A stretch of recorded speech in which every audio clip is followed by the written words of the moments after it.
when the pandemic hit, I sort of came back to India, and in that year off, we sort of had this idea to do this project. We didn't know like what sort of shape it was gonna take. We just had an idea that we wanted to go to the Western Ghats and to record not just sounds but also stories. There was always an intention to, like, as music producers and sound artists, to look for different sounds to work with, and that extends beyond, like software and hardware, and kind of bleeds into this space of using everyday sounds, using environmental sounds.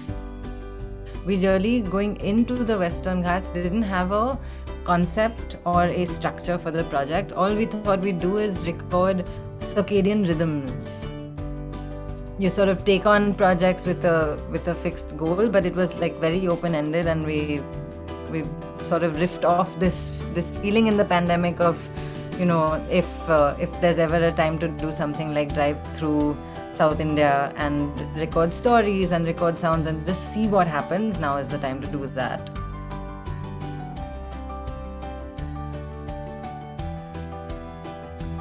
I mean, the practicality of it was take all your equipment, put it into a car, and we're going to plan a driving route as close to these state reserve forests as possible. And at that point of time, we were thinking with the intent of getting as far away from human footprint as possible.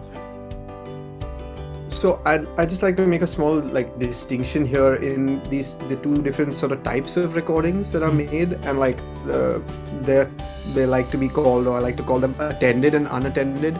So the unattended ones are where we just leave a recorder at a site and it's just recording. We're not necessarily present there. But a lot of the recordings that you hear on the website were ones where we were actually present while making those recordings.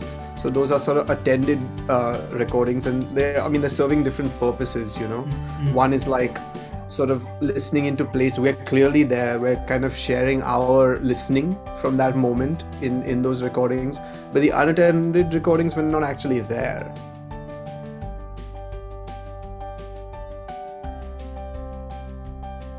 It was a very organic process of the friends who we made along the way, like people who we were staying with, who were kind enough to share their stories with us.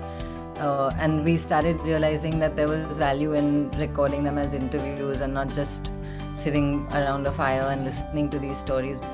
In the process of doing that, what became very clear to us and got revealed through people's stories and through interviews was that a changing soundscape, or climate change, if you'd like to say, is something that you can hear.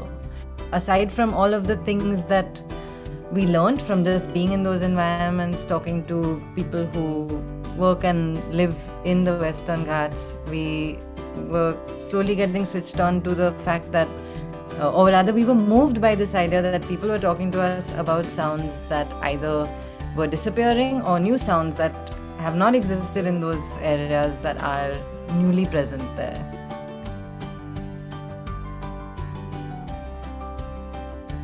So it's raised a lot of questions for us as to how do we legitimize this work. We're not conservationists. We don't have a background in working within environmental causes, but we do know that sound and art has the ability to give messages a lot more legs. So we're trying to work with avian ecologists now, and a lot of the manifestations from this project, we're very keen that we're not using the sounds in this sort of extractive way, and finding ways for revenue to find its way back to the places where actual deforestation is happening and people are actually doing that work on the ground. This question came up about what are the ethics of using these sounds that we've recorded in these places where we're not really from, if we're using them for making sample packs or where. So the first sort of manifestation of the project ended up being a fundraiser. When there was a brutal a second wave of COVID in April of 21, we released an album of these sounds that we recorded at Kirehaklu. and we did a collaboration with a local NGO called Tip Sessions. That was a waste management NGO, climate action NGO. But they had sort of pivoted to food distribution and medicine deliveries at this time where like COVID was spreading really intensely. So, you know, through a sale of these recordings, we raised a fair bit of money that enabled them to sort of keep their operations running while everything was shut down.